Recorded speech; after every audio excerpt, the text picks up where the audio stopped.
then you will have an opportunity to jump in and have some dialogue, and you'll be able to unmute yourselves and be able to talk.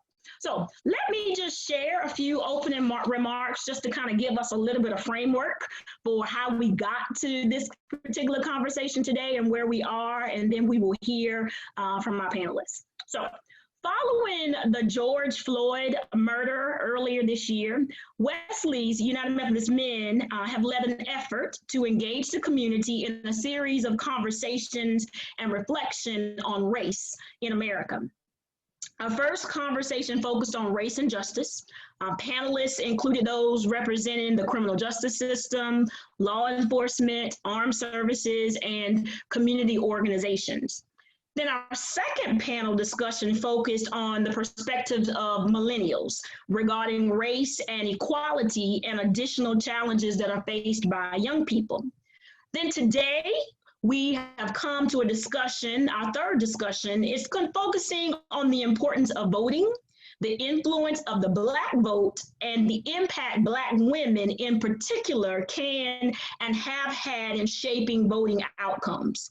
So today's panelists, they are going to share from local, state, and national perspectives, as well as provide some important background and context around these issues. So joining us today are the Honorable Veronica Small from the Charleston Municipal Court, Councilwoman Tamika Isaac Devine from the City of Columbia, Representative Wendy Brawley from the South Carolina House of Representatives, and Dr. Jennifer Clyburn Reed from the U.S. Congressman Jim Clyburn's campaign. So these are our panelists that are with us today. Welcome to our panelists. We are so grateful that you're here and that you take a little bit of your time this morning to be with us. So we're going to begin this morning with Judge Small. Judge Small, if you will, please tell us a bit about your background and the context that you'd like to share for today's conversation. I do want to remind our panelists you're going to have to unmute yourselves, okay? So we won't be able to hear you if you don't do that. So Judge Small, if you will do that, and then we will hear from you.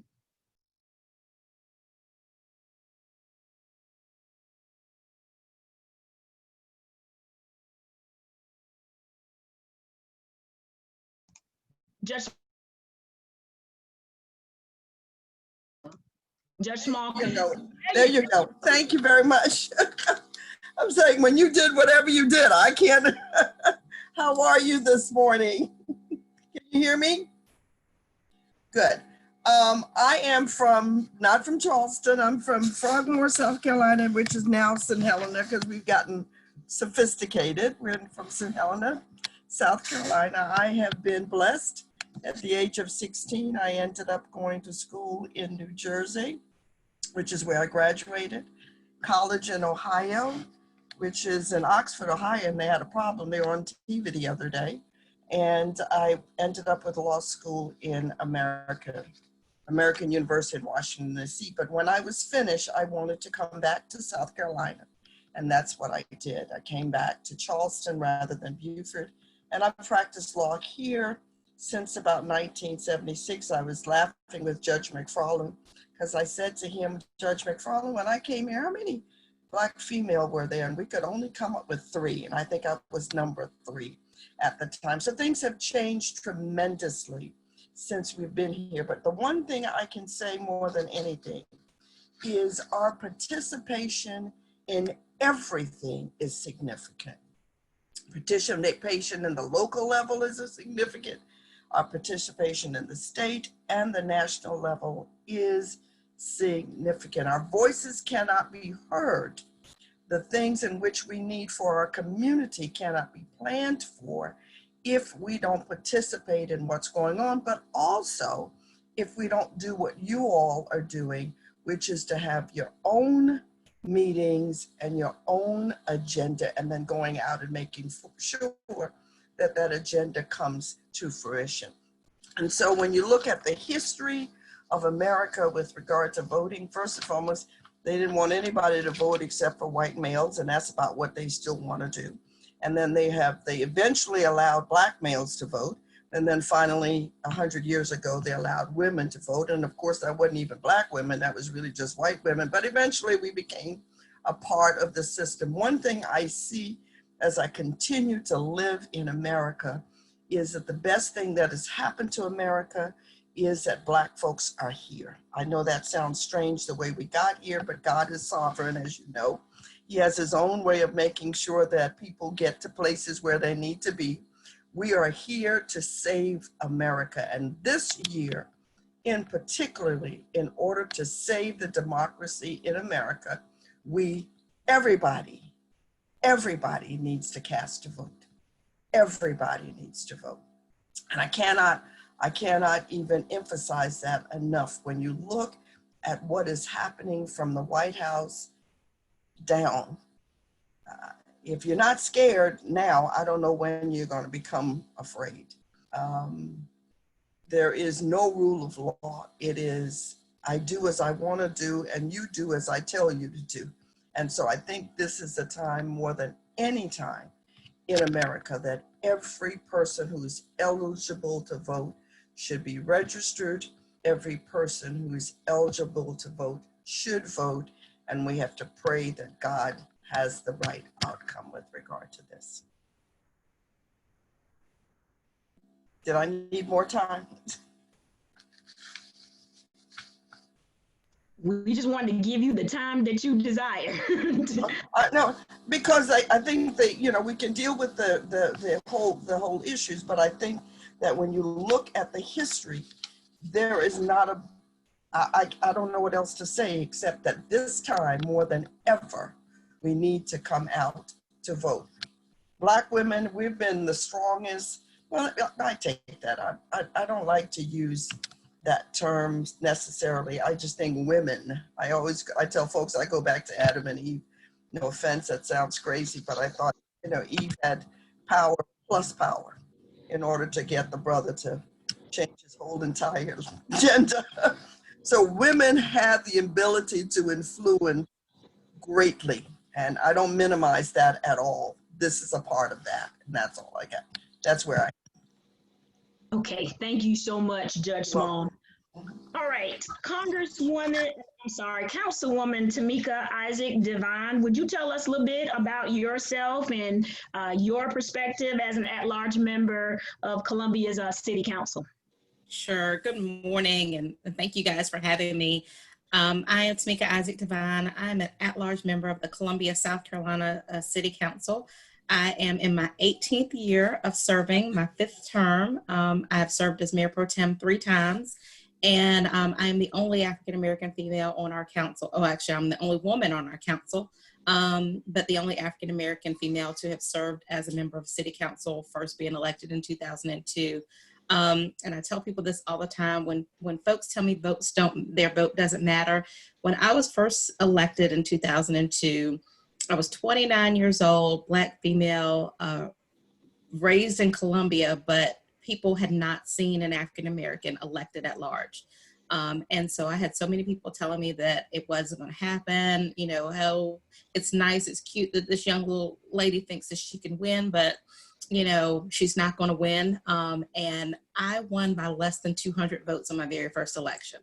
And I took those things that people said, even some people well-meaning, and I just took it in stride, but I prayed about it, and I was going door to door, and I was meeting everybody I could. And I just think about that. Had I not touched that 200 more people, I may not be sitting here today, 18 years later. So when people tell me votes don't matter, they do matter. Our voices matter. And voting, I think, is just the beginning of the process. And that's, I think, where a lot of us lose sight. We think that we get out there, vote, and we get somebody in, and our work is done. But that is not the case. And I'm sure Representative Brawley will tell you that as well. As elected officials, we need your continued engagement. We need you to have your voices heard by showing up at meetings and bringing issues forward that are important to you, making sure that you elect other people that will help the people who are currently in office trying to do good things, get good things done because they have help up there.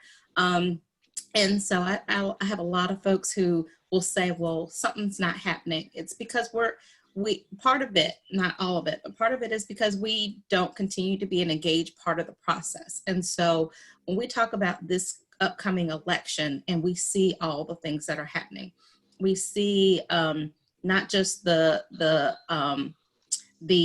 overt areas where they're trying to oppress vote, but, just other things that, by putting out misinformation and disinformation about particular candidates, that's also a way that that voter suppression. And unfortunately, sometimes we as the electors don't do our due diligence to find out what people are saying about the candidates is true or not. Folks want to say, this person's record says X, when you actually look at it, their position is Y. And the reason people do that is to get people not to vote. And so we need to make sure that we understand that voting is not just our right, but it is our duty to make sure that we are getting good people in place.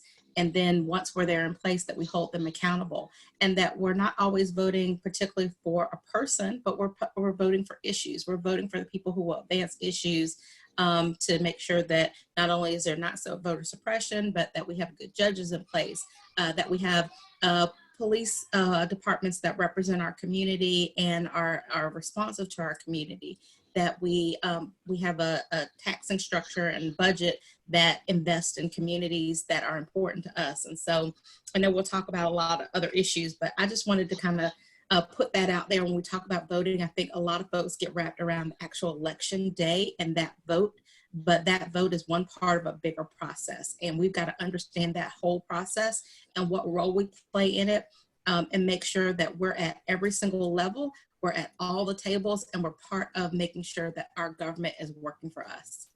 Amen. Thank you so much, Councilwoman Devon. I do want to remind folks that if you've joined us after we got started this morning, our panelists are sharing with us this morning, but if you have, in the meantime, while they're speaking, if you have any questions or if you have any comments or anything that you want to share, you can put that in the chat. We don't want you to forget anything because they already are sharing some important information, and so we don't want you to forget anything in the meantime while you're hearing from other folks. And so please use that feature, and then we'll also have the opportunity for you to speak in just a bit. So right now, I want to welcome Representative Brawley. If you will, please tell us a little bit about yourself and your perspective as someone who's representing this area from the state level. Well, good morning. Can you all hear me? Yes. Great, wonderful. First of all, thank you for the invitation. And good morning to the other panelists. I know all of them, so I am delighted to be here with such an esteemed group. I serve in the South Carolina House of Representatives. This will be my third election cycle, believe it or not. I went in 2017 after the unfortunate and untimely death of a very good friend, Representative Joe Neal. Many of you may know him or know about him. He was somewhat of a legend and often referred to as the conscience of the South Carolina House of Representatives. So I had big shoes to fill when I went into office. But the good thing about serving is that you have an opportunity to actually hear from the people who you represent. If you're a good public servant, that's what you're interested in doing.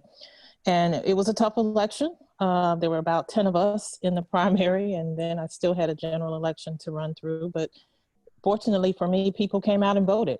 And that made all of the difference because I was up against a millionaire contestant, candidate. And it didn't matter how much money you had. What mattered was the enthusiasm of your voters. And if you can make certain that people know who you are because you've been involved in the community and that they are energetic about going out to vote, we can win these seats, even when the odds are often stacked against us. I say that because nothing is more important than voting. My husband refers to Election Day as equal opportunity day.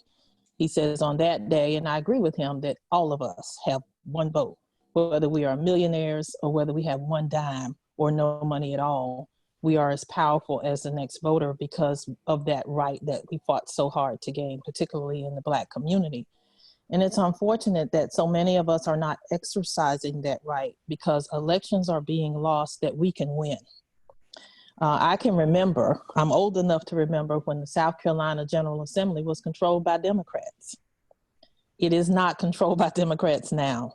In the House, there are 124 members, and we are only 45 in number. 45 Democrats out of 124 members. And as difficult and as challenging as that may be, we can still get bills done. We can still pass good law. We have to have some bipartisan support, quite obviously. But when we pressure enough and we exercise our votes in the House, all 45 of us, we are still able to manage to get some things done. I have focused a lot of my effort as an elected official on things that I call kitchen table issues, the things that people go out to the polls and vote for: raising the minimum wage, pay equity for women, making certain that schools are protected. These are things that I think every voter can get energized about. And that's our job in these elections, to make certain that we are communicating to the electorate what it is we want to do as their elected official, and how we can do it only if they give us the opportunity by voting for us. This election this year, I know everybody says this all the time, but this is a most critical election, not just at the national level. I know people are very interested and excited about the opportunity to vote for a new president. I am too. We need a new president. But the reality of it is we have local elections that are far more able to touch your individual lives quicker and more effectively than what's happening at the presidential level. And very often people just sometimes ignore those elections. And I can give you the perfect example. On Tuesday, this past Tuesday, there was a special election in Richland County to fill the seat of Richland County Council District 9. That is a seat that has been traditionally held by an African American, and hopefully will also be held this year because there are 2 female African Americans left for the runoff. But there were less than 5% of the voters who showed up to vote. Less than 5%. So basically what the rest of the world is saying in that district is that we're going to let 4.6% decide for all of us, all 30,000 of us, how we are going to be governed on county council. And that happens more often than you think with elections. We somehow put a lot of emphasis on the national elections, the climb where we see lots of television commercials, but our candidates can't afford to do that. But they're equally important that we get out and that we champion for those local elections, because that's where the power is. That's who decides what your taxes will be on your car, on your house. That's who decides what your business license fees will be, what your garbage fees will be, whether you have to wear, in this case, a mask or not. Those are local decisions that are being made to protect and to prosper communities. So I cannot stress the importance of voting, not just in presidential races, but in the local elections that matter just as much, if not more so, to making sure that you are getting the services that you're paying for, because you're going to pay for it whether you go out and vote or not. It's just that those responses are going to go to the people. Elected officials look at those demographics. They look at where their votes come from. And if they don't see that there's a lot of votes being had in your community, guess where the resources are going to go? Even though you are paying for them, those resources often find their way where the votes are. So I think if we are serious in our communities, particularly communities of color, we have to show the strength of our numbers. We have the ability to change any statewide election just from the Black vote alone. And we can most likely do that on many, many local elections, but we have to get out there and vote. And we have to encourage everyone in our household, everyone in our circle to do the same thing. Now more than ever, it is critical. If we don't get a new president, and if we don't have the opportunity to have more people who look like me and Tamika Isaac Devine take seats in a city council and county council, we are going to find that with the attitude that we have now in this country, that we're going to take steps backwards so fast that it is going to scare us. So I would encourage all of us to do all we can to make sure that not only are we voting, but that we are educating as many people as possible and encouraging them to go out and vote as well. I know we'll have additional time to talk about specific issues, but I just cannot stress enough the importance of us taking seriously our local elections as well as the national ones. Okay, thank you so much, Representative Broadley. Last but not least, Dr. Jennifer Clyburn Reed, if you would, we ask that you please tell us a little bit about yourself and your perspective from a national level. Good morning and welcome everyone. Thank you, Pastor Tiffany and Felicia Howard, for inviting me. It is such an honor to serve on this panel and be with you this morning. And hello to my friends, Representative Brawley and Councilwoman Devine, and Judge Small. You're in my hometown where I was born, Charleston, South Carolina. So it is a pleasure to be with you this morning. So I have a few nuggets to share with all of you, but I am also here to learn. I want to learn more, and I encourage you to do the same, which you are doing with this series that you have. It is just impossible for a few people to reach every ear in the state of South Carolina. So thank you in advance for sharing what you learned today in your circles of influence. Ecclesiastes chapter 3 begins with the lesson, to everything there is a season and a time to every purpose under heaven. It goes on to cite evidence of a time for this and time for that, but it's not until verse 7 where it's written, a time to keep silence and a time to speak. Black people, men, women, sons, daughters, and allies, now is that time to speak. At every turn, we are seeing and feeling the impact of COVID-19 on our lives. Social distancing, mask mandates, virtual everything, and a host of other new normals that we are now experiencing. So why does your vote matter? Because life and death decisions are being made by those you choose to speak on behalf of you, on behalf of your family, and on behalf of your community. This pandemic has exposed inequities and disparities in every aspect of our lives. Education, healthcare, housing, employment, justice reform, infrastructure, the environment, you name it. It has touched everything. We may discuss all of these things this morning, but I just want to touch on a few of them in this intro. So access to healthcare that is affordable is out of reach for many South Carolinians. The failure of 2 governors to accept federal funding to expand Medicaid has contributed to the closure of 4 hospitals in the most vulnerable parts of our state.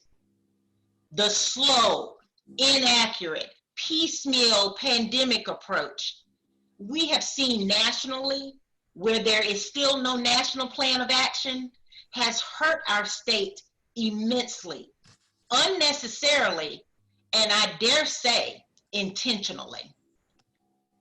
Racial inequalities in education in particular has punched us in the gut.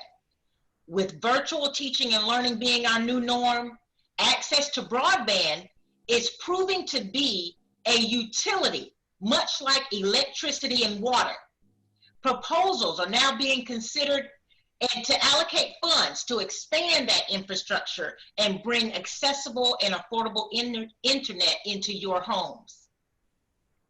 An area that is often overlooked is the judicial system, the courts. This president has orchestrated lifetime appointments for 200 judges. Many of these conservative judges are younger than 50 years of age. So the impact of their rulings will span 3 generations at the very least. And the last time that I have time for is the housing crisis. And that is already a concern in our communities.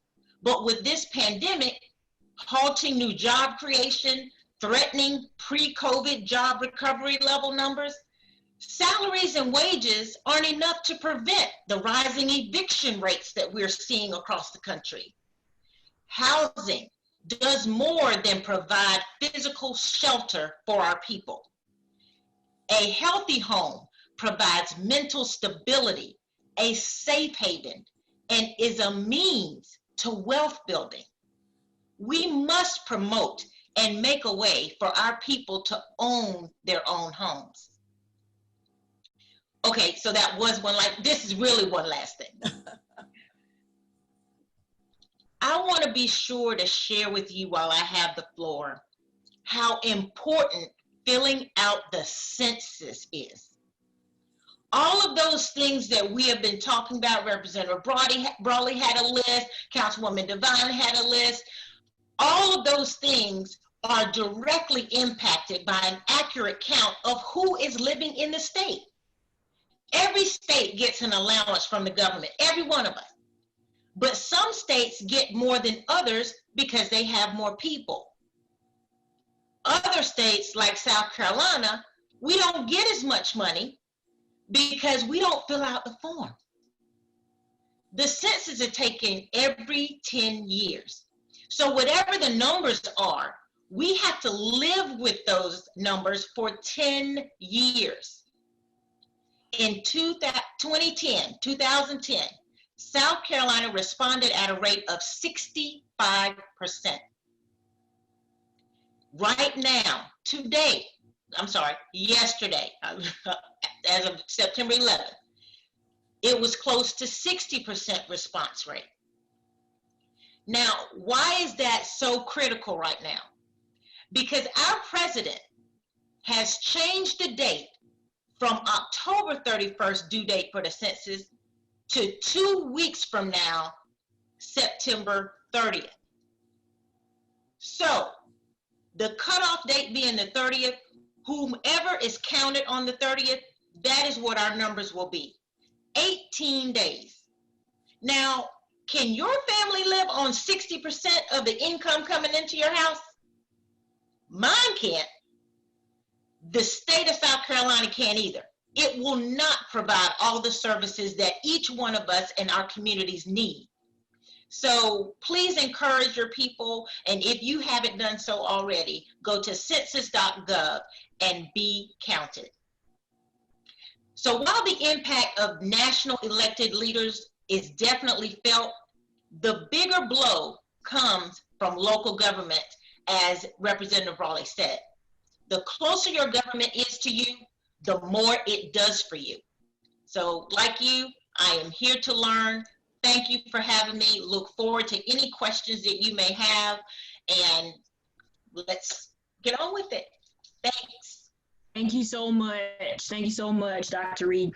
So with all of these introductory comments that have been given by our particular panelists this morning, we're going to open it up now. Let's have some discussion with any comments or questions that anyone might have. I know that there is already a question in the chat, but we're going to open it up. And if there's anybody that would have a question, you can start off, and then I'll make sure that we also ensure that the questions that are in the chat are also shared. So does anybody have an opening question that they would like to ask?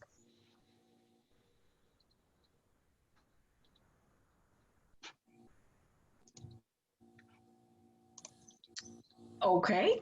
Well, while you all are thinking, I will go ahead and I will present this question that is in the chat, and any of our panelists, you are more than welcome to jump in. Question is from Kareem Boykin. It says, how can citizens track bills and legislation elected officials propose at each level of government? How can citizens track bills and legislation elected officials propose at each level of government? I can speak to the state. There are several options of doing it at the state level. You can follow a particular elected official. Most of this is all done online. You can follow what that particular legislator has introduced as a bill. It would then give you alerts. There's an app that you can download, and I'll give you the app address for that in the App Store. I think it's scstatehouse.gov. But it will actually tell you every piece of legislation that that particular legislator, if you're following your own legislator, has introduced, and the status. It'll give you an update as to whether or not that piece of legislation is moving through the process. you'll just get a notification in your inbox. You can also follow by, looking at and attending the meetings that we have. The House, the Senate operates somewhat similarly, but in the House, there is an opportunity during the committee portion of the process, when a bill is in committee, for the public to actually have some say, to actually participate in a hearing. We often have to fight very hard to get our bills to have a hearing, because the chair of those committees tends to want to kill a lot of the good bills that many of the Democratic members of the House introduce. But if you're following the House committees, like if you have an interest in education, you can follow the House Education Committee. I sit on that committee. And every time we have a committee meeting, you'll be notified online, and you can actually watch live streaming, or you can watch the recorded version if you're working during the day. Most of these meetings are held during the day, and you can watch it in the evening. But I think perhaps the better way to track legislation is to stay in contact with your local legislator. That does two things. It lets them know you're watching and you're looking for accountability. And it also lets them know that you have an interest in a particular bill being passed, or multiple bills. But those are just two ways you can track it, at least track bills in the House. I would suggest to people to stay in contact with their local legislators. You have a local senator that represents you, and you have a local House member that represents you. And those two members are your voice at the State House. So if you are tracking what's happening with those two members, you can get alerts both online, and certainly you can contact their office to have updates. And I'll jump in on the city and county government level. I know Dr. Reed put in the chat that the federal has stuff. The federal and the state have mechanisms to track legislation.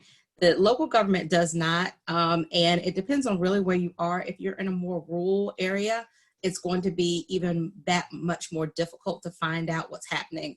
But all local governments meetings are open to the public. And so one thing I would strongly suggest that people go to their meetings. Some are online. We're on the line at City of Columbia. We're on YouTube. We stream it live on our page, so you can see our meetings. But for us at the City of Columbia, and for, I know, Richland County particularly, all of our agendas are posted prior to the meeting. And you can actually sign up to have the agenda emailed to you every time it's out. So if you are in the City of Columbia, I would suggest that you get on our list so that the agenda can be emailed to you. And that way you can look at the agenda and see what might be of interest to you on that agenda. And then to participate in the meeting, right now we're all virtual. And so we've had even more people participating because they can sit in the comfort of their own home and watch us and comment. But you can watch our meetings, and then we have a public comment period at the end of our meetings. So you can always comment on something on the agenda or something that's not on the agenda. And so I would strongly just encourage you, number one, to look at the agendas of your local government, look at the, not just the agendas, but look at their committees and see what their committees are discussing. And then also Representative Brawley talked about communicating with your local official. I'll tell you that there are so many people, and I know we're all busy, everybody has busy lives.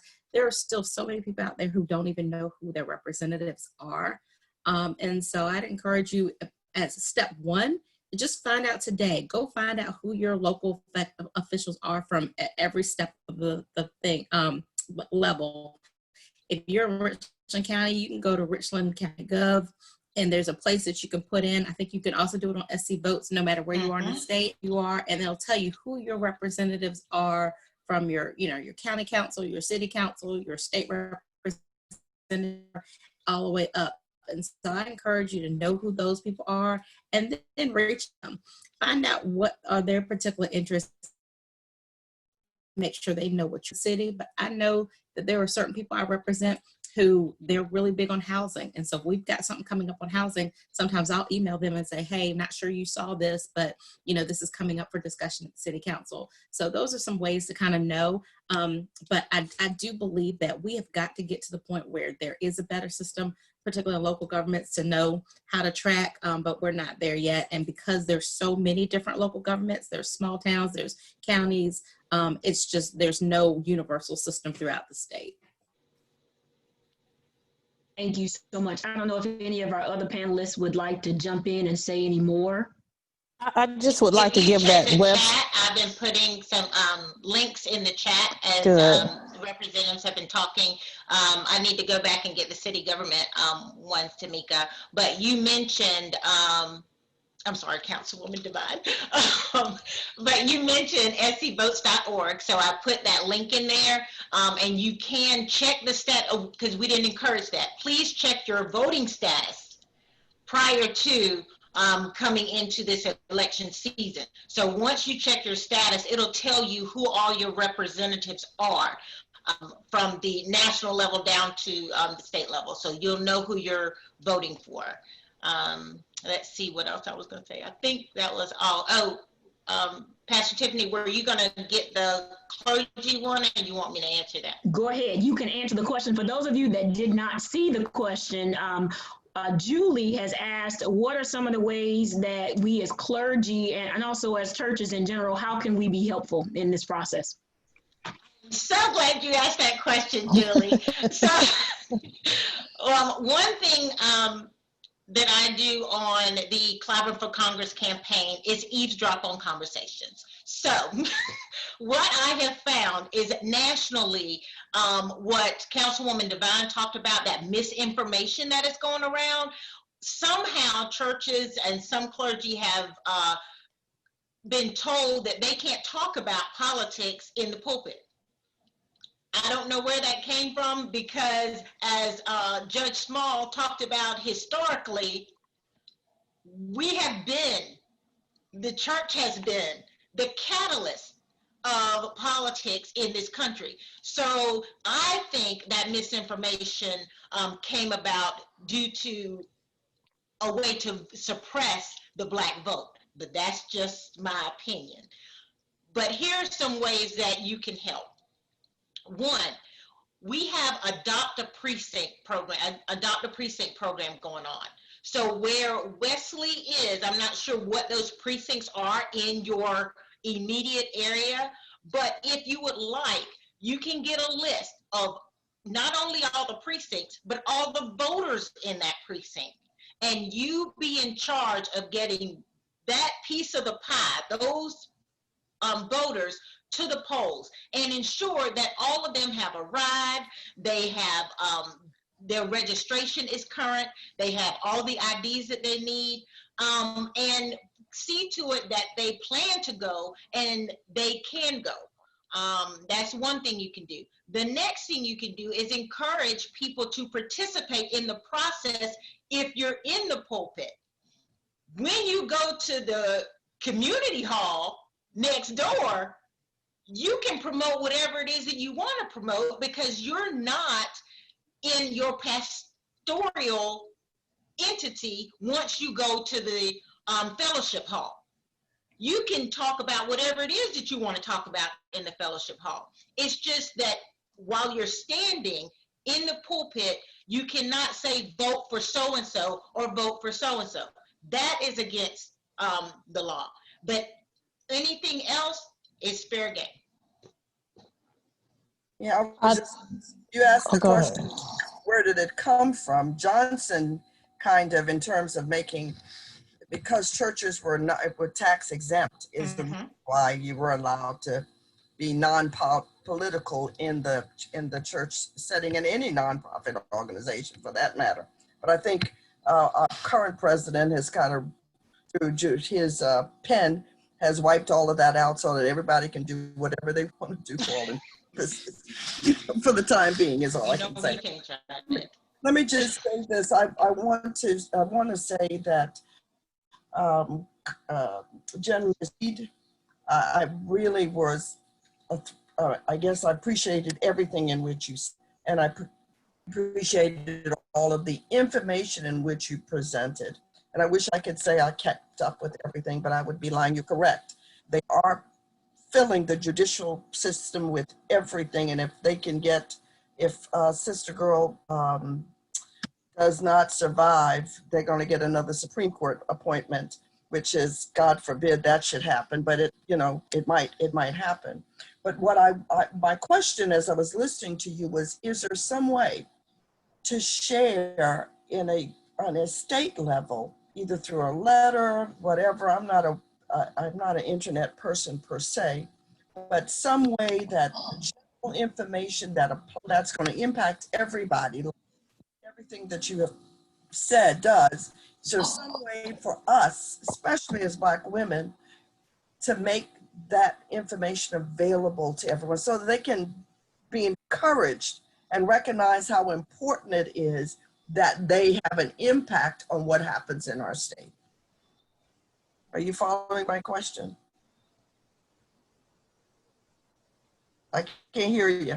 Yeah, they muted me. Okay, so yes, I do understand your question. And it is very difficult to reach every single ear, as I said in my intro. So participating in forums like this, where there are, looks like 50 people on the call, if 50 people here share this information with 3 other people, and then those 3 other people, I mean, you know how that works, and it can get the word out. There are lots of people, Judge Small, who are not internet, they just don't like it, and don't have access to it. So getting the word out and being able to communicate with them is even more of a challenge in this day and age of technology. So I'm not I can't answer the question to any level of certainty, but maybe Councilwoman Devine and Representative Brawley can talk about ways that they have been able to communicate with their constituents that have been effective, and I'll copy them. I can only tell you, this is Representative Brawley, I can only tell you what has worked in my community. Prior to COVID, we used to have those good old-fashioned community meetings, neighborhood meetings. I would send out a call to the community and they would respond. And Jennifer, you've been at one of those meetings, and there's usually standing room only. People are clamoring for information, and they really want to have credible information from the people that they elect. This COVID crisis has made that somewhat difficult, but what we are still able to do is we're still able to make those calls to massive calls to represent people that I represent, letting them know about important issues. I did one about the census. I'll do something else about the census as we near that deadline. There is talk about trying to go to court to extend that back to the end of October. We just have to wait and see what the judicial system decides. One of the things that I can say, kind of going back a little bit to the church as an option, the interesting thing that I have found about what we are doing in our Black churches is what we always do, survive. Even in the midst of this COVID crisis, my church is doing parking lot services where people are being able to social distance by staying in their car. They're doing those same services are broadcast online through Facebook and through live streaming. They're doing radio broadcasts of the church service. And to be honest with you, in our church, the response has been even greater because we are reaching a generation that won't come into the building for, say, like we normally would in a traditional setting, go to church, but they'll listen online and they'll participate and they'll be a part of what, you know, the worship experience online. So I think this is a unique opportunity for us, particularly those in the faith community, to reach out to a younger group of potential voters who know nothing else but technology and online, and explain to them in their own words how they can utilize the internet, and churches can utilize the internet to actually get the message across to a younger group of voters, as well as continue to engage our traditional voters. We need everybody. I would also just mention that there's another, I have to give credit to the League of Women Voters. They do an excellent job of making sure that they at least try to provide as much information to you as possible. If you go to vote411.org, vote411.org, or www.vote411.org, you can do, just as Jennifer mentioned, you can enter in your address. It'll tell you all of your elected officials. It'll actually give you the opportunity to click on the name of that official and the picture of that official, see their responses to certain questions as it relates to kitchen table issues that they've asked us to respond to. It is a wonderful tool. Plus, it will track your registration to make sure that you are properly registered because it connects with scvotes.org. These are things that we need to be sharing in our communities. I just wish that we had a South Carolina blackvoter.org so that we could do the same thing for our own communities. Because a lot of our people, as you said, simply don't know who those elected officials are. And even if you tell them who they are, they don't have a clue sometimes as to what their role is in the particular government. I'm often referred to as a congresswoman. I appreciate the elevation, but there is a difference between what we do in the House, the South Carolina House, obviously, and what happens in the U.S. Congress. So I mentioned those two potential resources, 411, I think vote411.org, and that churches can definitely get involved and stay involved as long as you are not endorsing a candidate. You can educate your communities, your populations, your listeners, your participants, your parishioners on issues and tell them where they can go to get additional information. And just lastly, I want to piggyback on that about, I think what I find is that, again, people are so busy and there's so much information out there. It's hard to digest it all.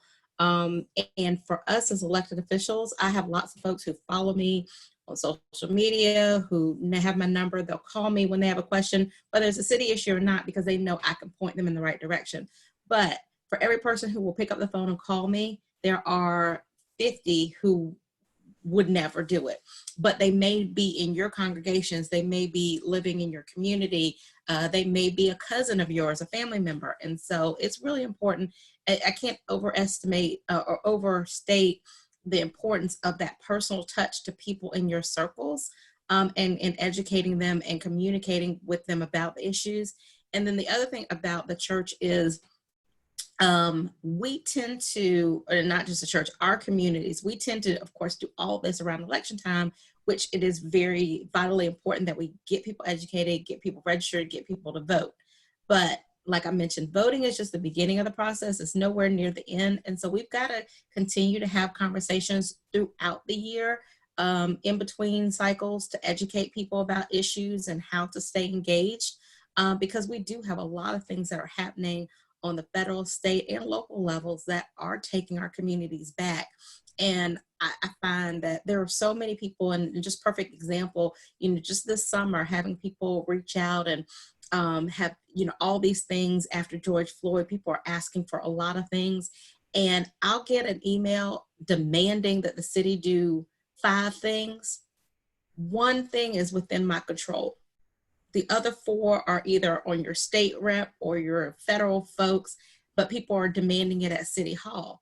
That's fine, and I can communicate with my colleagues on the state and federal level, but it's also important that you're communicating with them. So I think we as a people owe it to ourselves to understand who our elected officials are, what their role is, and making sure that we're strategic about presenting things to the proper channels, and help them get things passed. And I mentioned that in my opening statement.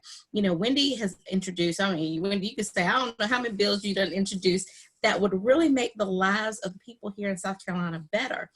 And she's doing an amazing job at trying to get them passed. But unless she has folks up there, she can't pass it on her own. She needs folks that will vote for her, vote with her to pass these. So we got to make sure that we're educating ourselves and we're getting other really good people elected so that some of these changes we want to see can happen. Okay, thank you so much to all of you, all of our panelists that have responded and helping us to better understand what the church can do and how we can be actively involved in making sure that we get the message out and make sure that people know and understand who their representatives are and what they do and who it is that we need to be speaking to.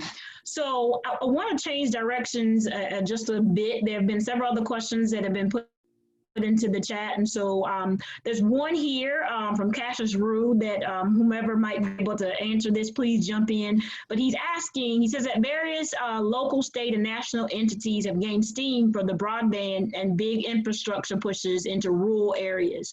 So if you can tell us what kind of protections are being considered for these rural areas and their families, especially in areas where the lack of infrastructure has been helpful in keeping back the populace of well-to-do retirees from kind of swooping these improved properties or making it impossible for Black families to keep up with the new tax rate. So if you can just tell us a little bit maybe of what you know about what kind of protections are being considered for these rural areas and their families. Well, I know Congressman Clyburn has been, I think, the strongest and the most effective advocate for making sure that, at least from a broadband perspective, that we are not leaving rural communities out. And my district is primarily rural, and I've been at a couple of press conferences with him on this very topic. It is extremely important now, especially in the light of COVID, where people are working from home, kids are learning from home, there's telehealth and telemedicine. All these things happen only if you have a reliable internet source that's accessible and affordable. And he has really been at the forefront of trying to make certain that there is accessibility in rural communities and that it's affordable for rural communities, because what good is the internet if you can't afford to access the Wi-Fi or broadband? With respect to the protections that particularly African Americans who own property. In my community, a lot of the property is owned by Black folk in rural communities. In Lower Richland and Western Sumter County, I think we have some of the highest percentages of property owned by African Americans in the country. So we are very sensitive to making certain that we protect our property rights and that we are guarding what moves in next to us so that our taxes are not so highly increased that we can't afford to pay it. But I can make just one suggestion that we as Black folk need to do to protect ourselves, and that is get a will. So many of our people die without a will, and that begins a tremendously negative cycle of property ownership being passed down from generation to generation. We've got property owners in my community, particularly in Lower Richland, who have had hundreds of acres of land since Reconstruction, but they die without a will. And when that happens, that means that every potential person in that family has an ownership interest in that property. And it has made it very easy for people who are unscrupulous, who want to come in and buy a couple of your relatives out and take over portions of your land, and thereby put things on that portion that may not be agreeable to the family, but nonetheless raise the property value. It is happening all over the country, but it's especially happening in the South, where Black folk have historically owned large pieces of land. So to Black folks, when I have an opportunity to encourage them on what they can do to protect their property rights, I tell them, make certain that you have devised a will, that you've stated what your intentions are for the property that you own, so that if you should die, and we all will, that we have taken care of the next generation and made a provision for them. Because as my grandmother used to say, they ain't making no more land. So if you own land, you own wealth. And we have to guard it as such. And we are looking at laws to try to help protect the property rights of Black property owners. But you can imagine what we are up against in a Republican-controlled General Assembly, where many of those entities that are buying our properties don't look like us. But nonetheless, we can still do some things to protect ourselves. I'd just like to piggyback on that. I usually tell clients that a lot of times that, we always go around saying we don't want folks telling us what to do, especially white folks. And when we don't leave a will, we basically are allowing them to tell you what to do, because they've got the laws that says here's what happens. So if you want control over what happens to you and what happens to your family, yes, I agree with you wholeheartedly. I cannot emphasize enough the importance of making a will to protect everybody involved and protect each other, because we can get into some pretty nasty family fights, which don't help either with regard to retaining what our ancestors have left for us. Okay, thank you so much. All right, y'all. So as we continue our conversation this morning, voting and talking about Black women and the influence of Black women. There have been a lot of specific questions, and we do have some other specific questions that are very issues-based that we're going to get to that are in our chat. I remind you that if you do have a question, please feel free to share that. You can speak it verbally or you can put it in the chat, and I'm more than willing to present that to our panelists. And I say that especially for those who are on the phone. I know you may not be able to type in your question. Make sure we hear from you. So if you have a question, please make sure that you share it with us, and we will do our best to make sure these panelists will have an opportunity to speak to it. So there's another question that is specifically an issues-based question. It's from Ms. Blondie Bell, and she's asking about Social Security. Social Security is very important to me. There has been talk about cutting benefits. Will our local and state representatives have any input in the decision-making process? That's what she's wanting to know. Social Security is a federal program, meaning that Congress will ultimately decide what happens with that program. There has been talk about raising the retirement age for eligibility for Social Security and for Medicare.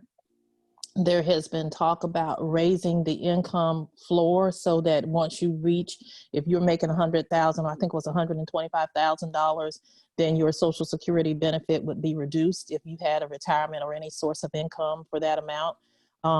That has all gotten a lot of pushback.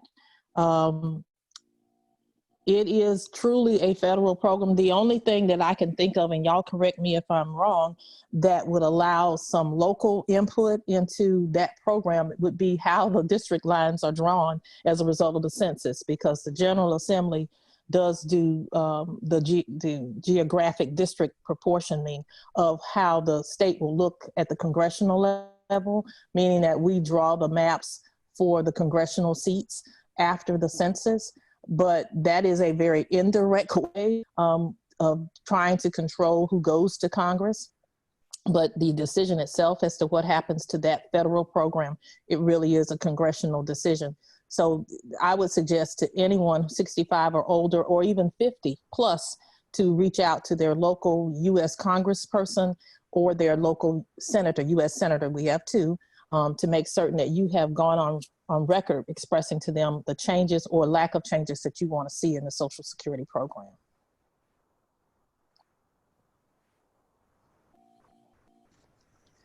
Thank you, Representative Broadley. Go ahead. What I hear in each one of the comments in response to those issues is that it all comes down to voting, that all of the things that you talked about and all the ways in which the responses have that commonality. And I wonder if you can talk a little bit, any of the panelists can talk a little bit about, you know, we here in this, particularly this year with the with COVID-19 going on, what you might suggest for people in terms of planning their vote, because I think we need to be particularly aware that, you know, we can't afford to just take the risk of deciding, you know, we're just going to wake up on November 3rd and see what happens, kind of a thing. So do you have any thoughts about how folks should be planning their vote? I think it is extremely important for you and your family members, extended as well, to have a plan for how you're going to approach voting this year. The congressman is promoting October, starting October 5th with in-person absentee voting. He's declaring October election month. So yes, you still have no election day on November 3rd. However, with everything that we are hearing, to be safe, to make sure our vote is counted, in-person absentee, when you can vote, I've counted those days and I've lost the count of those days, but you have the month of October to decide where, which day and what time of day that you would like to vote in and be safe about it. So I think Election Day is exciting. I too am excited to go on election day. I like to stand in the line because I talk a lot, so I can talk to all the neighbors, catch up on everybody, and and we'll say, okay, see you next year. But this time is critical. We are seeing in the news every day how they are planning these little bitty things, just little things that make big differences in how your vote is cast, and how your vote will be counted. So for me, I've decided on November 2nd, that is the last day for in-person absentee voting, November 2nd. I chose November 2nd because the woman who birthed me was born on that day. And next week, we will celebrate commemorate 1 year since her death. And I felt that November 2nd was the day that I needed to honor her and to find a little bit more closure, because I'm still not right.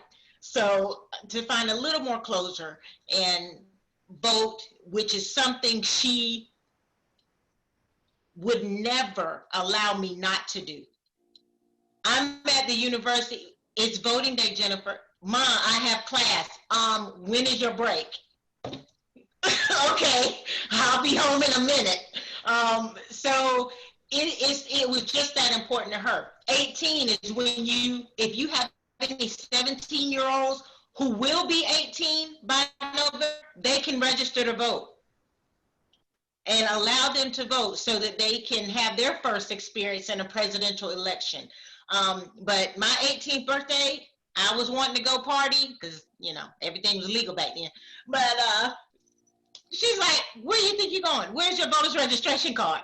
So I had to go downtown, get my voter's registration card, show it to her, and then I could go out with my friends. So you just have to make it a priority.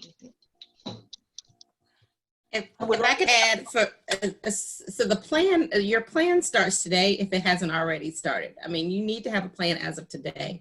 And what I've been sharing with people as I've been talking in different circles is first go and check your status, as Dr. Clyburn Reed talked about earlier. So she put the links in the chat. Go check your status and pull up your ballot. And I'm gonna tell you a really good practice for that. I was speaking and I said that.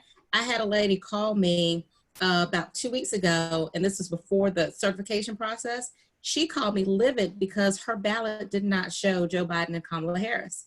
And so I'm calling the election commission, and I found out through South Carolina Democratic Party that they had presented a ballot online that was not the final ballot because the certification process had not been filled out or whatever. But now I've checked and they're on there now. But the important part is you can go and you can see all the races. So you know, number one, who you'll be voting for, who your representatives are, which district you're in. The other thing is understanding that even if there are some people who do vote straight party, even if you vote straight party, you still have to cast a ballot in your local nonpartisan races. So this year we have school district races. Our school district races are nonpartisan. Here in Richland County, Richland, if you live in Richland 1, you will have an opportunity. If you're in a particular district, you'll be able to vote for that district representative, but also you cast a vote for 2 at-large members. In Richland 2, if you're in Richland 2, there are 4 seats up, they're all at large, so you have an opportunity to vote for 4 people in that race. Knowing that ahead of time makes it easier so that when you go and you see your ballot, you're like, oh, I don't know. I didn't know I could vote for 4 people. I thought I could only vote for 1, or et cetera. So have that plan. So get your ballot, look at who's on the ballot, and make your plan as to voting. Then, as Jennifer talked about, figure out when you're going to vote. I always vote in-person absentee. Because I'm out and about on election day. So I plan to go that first week, October 7th, October 8th. I don't know which day, but I'm going to go. Have part of your plan. If you're going in-person absentee, part of your plan, being in line, having your mask, understanding, the machine, et cetera, do that. The other part of your plan, if you're going on the in-person, the absentee in person, or if you're going on election day, if you have not like if you didn't vote in the primary, if you've not voted on the new machines, there are lots of places that you can go and actually get a run of the mill on the new machine. And I strongly encourage people to do that as well, because it's a different process if you haven't done that before and you don't want to kind of get discombobulated because it's a different process. And then last thing I would say is, even though you have a plan, have your backup plan as well. Understand that, you know, if your first plan is not going to work, what is your backup plan? If you're going to go absentee, you know, first in one day and and the line's too long, when are you going the next time? Understand that process. And that's what I would just say as far as have a plan. But have your plan. If you don't have it today. Make sure that's something you do before the end of the day, is know what your plan is going to be. The Great. other thing I would suggest, if I could just add a little bit to that, there's a whole lot of debate that's taking place at the state level. We go back into session on next Tuesday at the General Assembly, and one of the things that we will be considering is a change to the absentee voting law. If you all recall, back in the June primary, we voted at the General Assembly to allow people to vote by absentee because we were in a declared state of emergency. I introduced a bill actually to do more than that, that would have also removed the witness requirement from the application for the absentee ballot, but the General Assembly refused to do that portion. Thankfully, Judge Childs, a federal judge, made a decision that in South Carolina, because of the pandemic, we are not going to have people going out trying to find witnesses in order to be able to get their ballot counted and vote. I'm hopeful that that provision will be enacted again this time. But I say to anyone who's interested in voting by absentee to do it absentee in person. There will be satellite voting precincts all across, polling places across Richland County. I think there will be about 7 places in the county where you will be able to go and vote starting at least by October the 5th. And you can cast your ballot in person absentee. You don't have to have a special excuse, because that particular portion, with the fact that we're in a declared state of emergency, that will still be there. We will pass at least that, I'm sure, next week. That is the safest and the most effective way to make sure that you are voting early and that your vote counts. Because if you wait to try to do it by mail, it may not arrive on time. You may not get your ballot back in time enough to get it back to the elections office in Richland County, which is 2020 Hampton Street, to be counted on election day. So I would strongly suggest, even though they say things like, oh, you have until Friday before the election to get an absentee ballot, that is simply not true if you're trying to do it by mail. You need to be voting absentee in person at one of the satellite precincts that we will have in Richland County, or you need to actually request that paper absentee ballot early, and not wait until you get close to the deadline to request it. And I tell people all the time, you know, it's like they advise you on an airplane: put the mask over yourself first, go vote yourself, and then make certain that you're encouraging other people to vote after you, because you can't do anything if you're not educated yourself on how to vote. A lot of people that you think know and understand the process, they really don't. And they're not familiar, as Councilwoman Devine said, with the new machines. It's a 2-step process on the new machines. So it's important that you do as much as you can, as early as you can, so that you're not stuck waiting on the mailman on that Friday before the Tuesday election, and knowing that the likelihood is, given all that Trump is doing to slow down the mail, that your mail ballot may not even make it to you, let alone back to the elections office in time. And that mailing issue is very critical. I've sent out an express mail with the return, you know, the fact I want to know when it got it. They're supposed to on a Friday to get there on the following Monday. It didn't get there till a week later. So just to reiterate that I would not trust the mail at this point in time. Really do it in person. The other thing I would add is that if you show up on the poll on voting day, if you wait till the last minute and they want to tell you you're not eligible to vote, please at least vote a challenge ballot, and then we can come back and fight for it later. But don't leave the voting place without at least voting, even if it's just a challenge ballot. We can always come back and fight later, but if you leave and don't vote, we have nothing to fight about. Yeah, thank you so much. I think that that's really important as you all are continuing to have this conversation. I wonder if there's anything else that you all would like to offer or lift up in regards to what to be on the lookout for or what to be careful about, especially when we think about voter suppression and what is being done to block votes and making sure that people are not able to cast their ballot. So I don't know if there's anything else that you want to offer, but I hear you all with the importance of having a plan, the importance of in-person voting, the importance of not waiting to the last minute. We know that with anything, you got to be prepared for what's happening. And so, you can't say, wake up this morning and say, I'm going to go vote if you're not registered. So if you're not registered, folks, please get registered. That's got to happen at least 30 days before an election. But I don't know if there's any other things that our panelists might want to offer up that we need to be on the lookout of for, we need to be considerate of, particularly when we're talking about voter suppression and the things that are happening to make it so that people's votes aren't eligible. One of the, go ahead. Go I was ahead. going to say, one of the things is, of course, you need to have an ID. And so you've got to have a valid ID. And I think the law is that even if you don't have a driver's license, you can go to the voter registration and get yourself an ID so that you can vote. There's no reason to try to vote without an ID if it's all possible to get one. So I just wanted to mention that. There's also, and I don't know how in fact this will happen, but most of what he has said he'll do, he does. There is this talk about sending law enforcement to polling places. That's right. And for many of you who know what our struggle has been as people, Black folk, and our right to vote, that is very intimidating for a lot of people to come up and they see blue lights or they see the police around a place.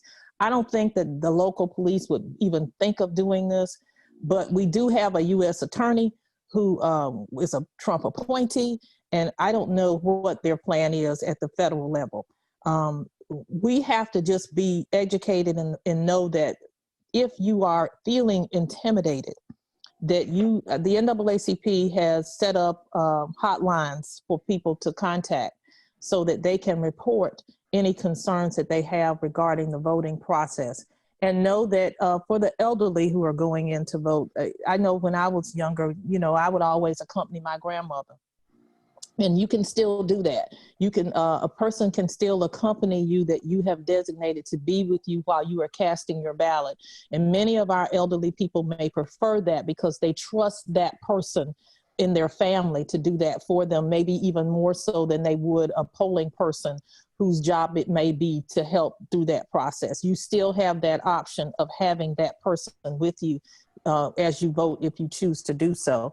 Because the voting process has changed a little bit, I think it's a better process. It takes a little bit longer because you're getting a printout, and then that printout has to be taken to a machine where it is inserted and then tallied and ultimately tabulated.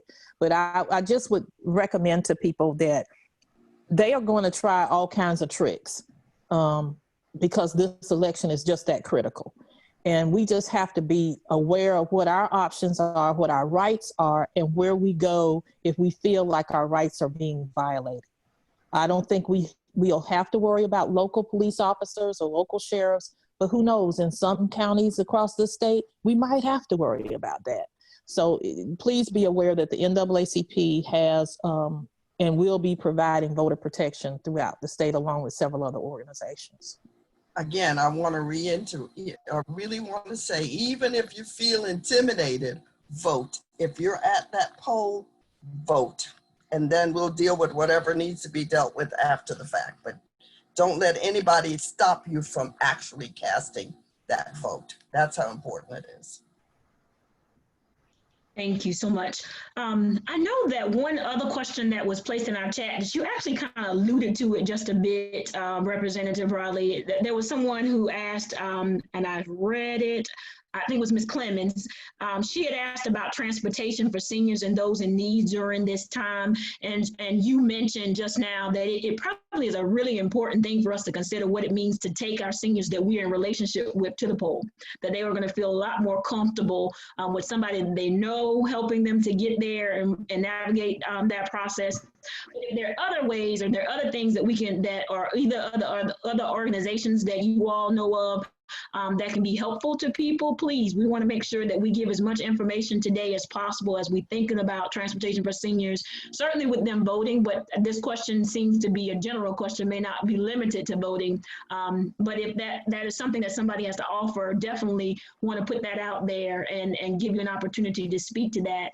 And I also want to give an opportunity to anybody to speak to the importance of poll workers and how we might be able to continue to encourage people to do that, particularly in the midst of COVID-19.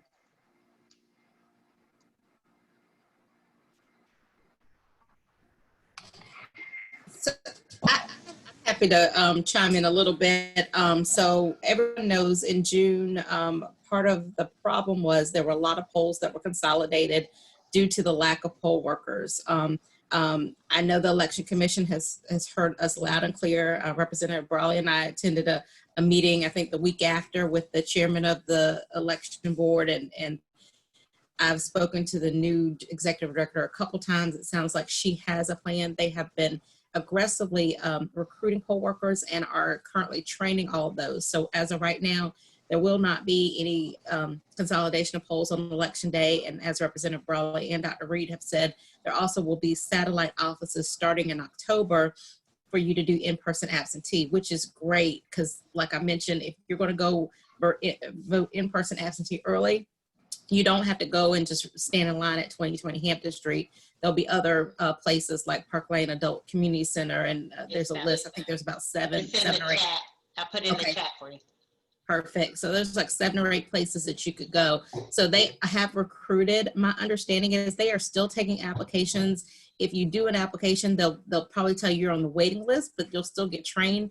And that is so that if someone does call out on November 3rd or whatever, they have folks. So if someone still wants to volunteer and be a poll worker, they can do that. But I also would just stress too, if people are available on November 3rd and they want to volunteer, and the Election Commission has stuff taken care of, Representative Brawley talked about voter protection. I know there are nonprofits who are recruiting folks to do voter protection and be poll watchers. There are also lots of campaigns who will need help on election day. And so there's a variety of places that people can volunteer on election day, and that's why I never vote on election day, because I'm always volunteering somewhere. There's lots of opportunities, but I would strongly encourage, we've got to get away from just relying upon the same folks who've always done it. Being a poll worker is an amazing opportunity, and I hope that we also looked at how we pay our poll workers more and how we recruit them differently as well, so that we can continue to expand that base. I would echo all those things. One other thing that I did fail to mention that has been done, that was done with CARES Act money, is that the absentee ballots will be postmarked already when you get an absentee ballot. Because in Richland County, I know we got a lot of complaints about the mail cost to send back the ballot, and not being able to go out and get stamps for seniors.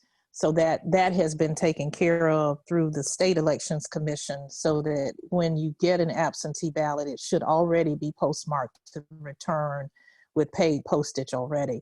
With respect to the poll workers, Richland June 9th primary was quite a disaster, because we really had way too many polling places combined and not enough really trained poll workers.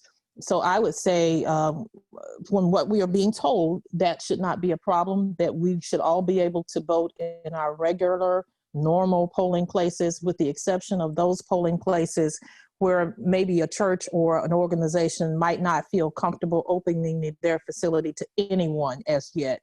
And that polling place will be moved to some other close by location. but you'll still have a polling location that you can go to. It won't be combined with 5 other polling places like we experienced on June the 9th. At least that's what we are being told, and I am hoping and praying for the best. We have to have extra poll workers because no one knows what COVID will be like on November the 3rd. And the likelihood of us depending on seniors who are in their late 60s and 70s and some even 80s to work the polling place, first of all, it's not fair to them.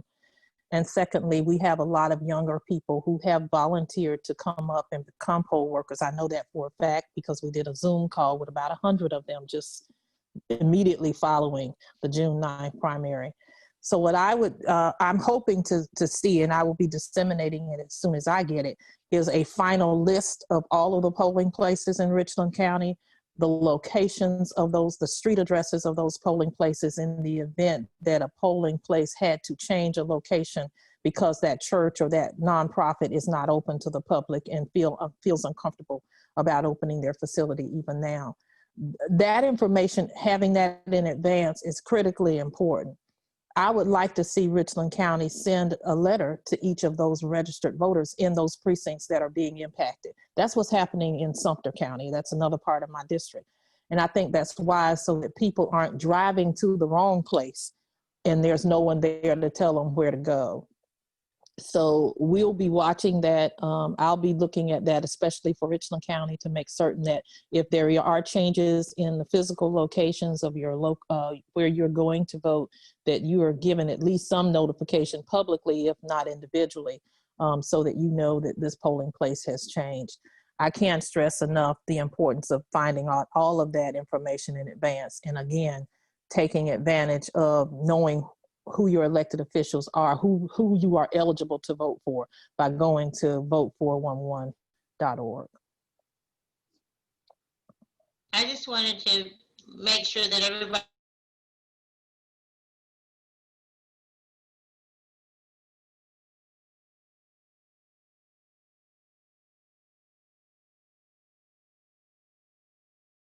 bring on the voter suppression.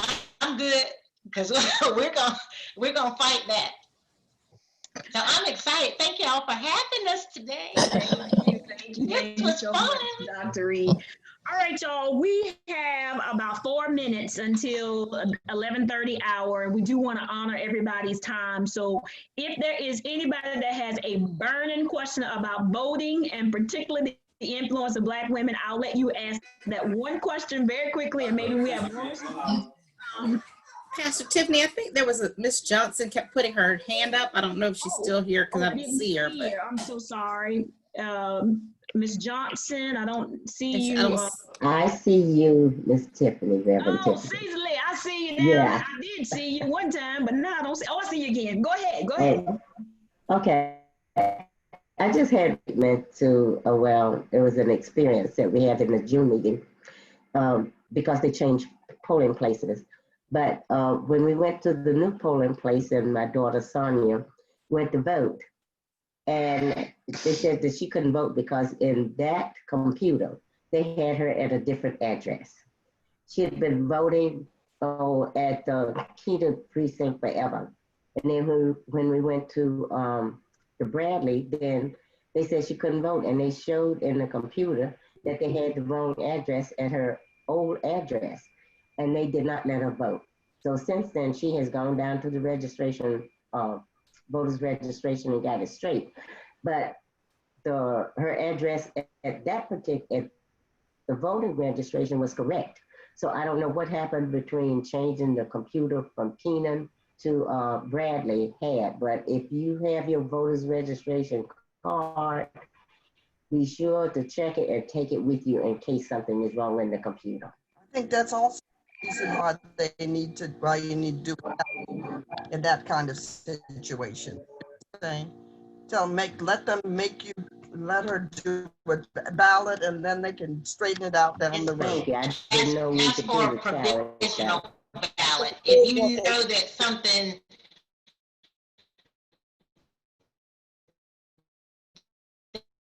that small that can be easily verified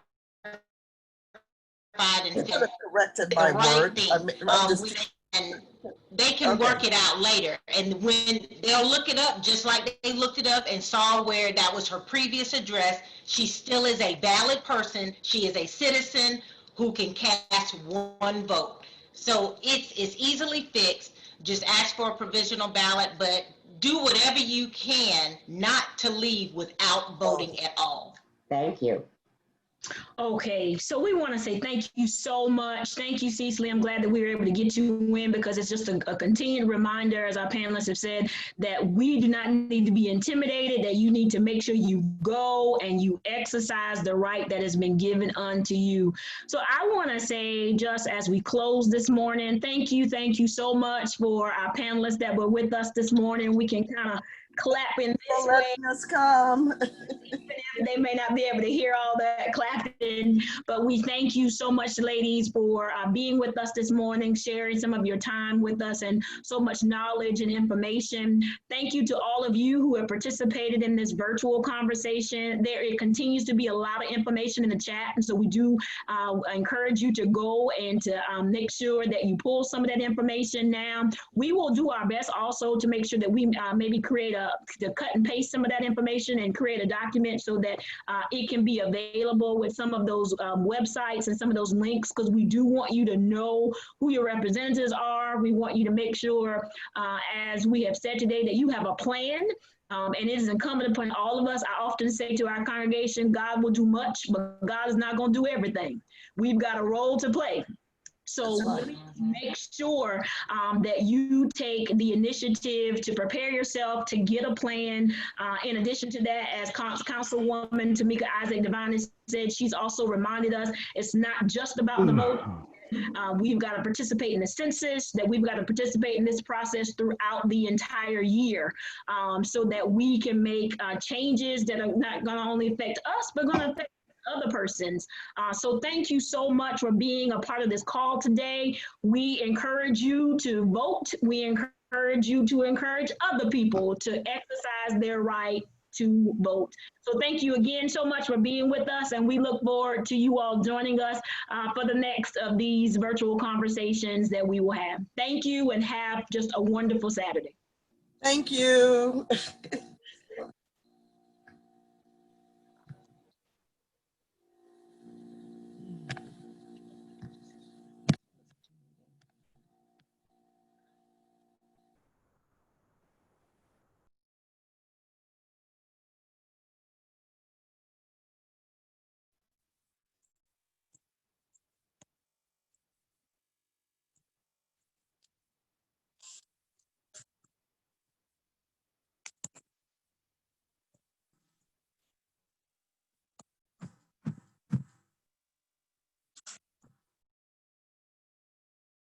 I see you're all still there.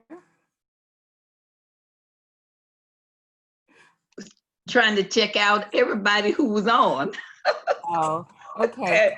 as we leave. Felicia, I don't know how we do this, but since we're recording it, can you put up something about the t-shirts? Because we forgot to mention that the t-shirts were available. It might be a good place, you know, close in proximity if it's going to go on our website or whatever to advertise the Black Magic t-shirts as well. Sure, I'll put that on there.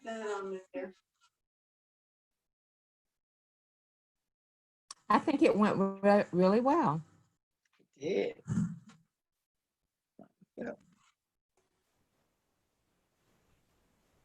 So we'll be talking about this tomorrow in Sunday school. Yeah, okay. Felicia, are we meeting with Otis or do we call in?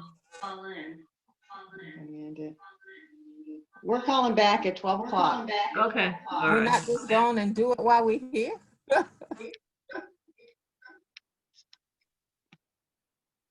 I need to clear the line. Oh, okay. Just